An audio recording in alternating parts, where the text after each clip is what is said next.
જય માતાજી મિત્રો, કેમ છો? તો સ્વાગત છે તમારું ફરી એકવાર આજના આપણા વ્લોગમાં. અને આજે આપણે તમને બતાવીશું કે 2 દિવસ પહેલાં તમને એક વ્લોગ નાખીને બતાવ્યું હતું કે આપણા ઘરનું સેન્ટિંગનું કામકાજ ચાલુ થઈ ગયું છે અને ફાઇનલી એ કામકાજ સેન્ટિંગ ભરાઈ ગયું છે.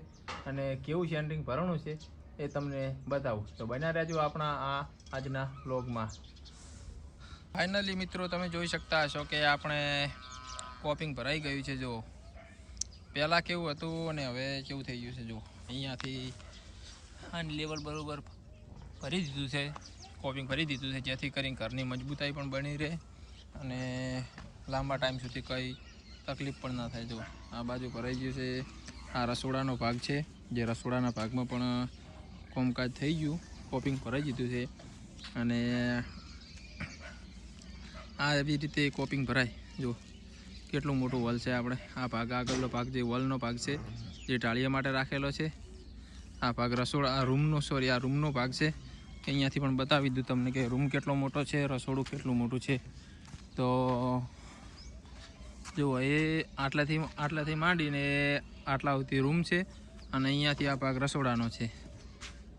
આ ભાગ રસોડાનો છે ને અહીંયાથી બતાવીશ તો આ બાજુ છે આપણા વોલનો ભાગ. આ આખો વોલ છે. જો અને આ બારી બારણા અને બારહોત એ પણ આવી ગયું છે. ઘરનો સામાન એ હવે ચણતર ચાલુ થાય એના પછી લગાવવાનું રહેશે. આ છે દિવાલનો પાછળનો ભાગ. આ બાજુમાં ખેતર છે આપણે, અને દિવાલનો બાજુનો પાછળનો ભાગ છે. આ ભાગ અહીંયાથી આગળનો ભાગ રહેશે. આ મારા મોટા ભાઈનું મકાન છે અને એમની સામે જ આપણે મકાનની તૈયારીઓ કરેલી છે. એટલે કે કામકાજ ચાલુ છે. બસ હવે ટૂંક સમયમાં આપણે કામકાજ પૂરું થઈ જશે.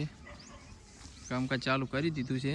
હવે થોડું બજેટનું સેટિંગ થાય એટલે આગળ કામકાજ ચાલુ કરી દઈશું, એટલે મકાનનું કામકાજ થઈ જશે પૂરું. તો આ તો આપણો આજનો વ્લોગ. કેવું લાગ્યું તમને અમારું સેન્ટિંગનું કામકાજ કોમેન્ટ કરી જણાવજો. જય માતાજી.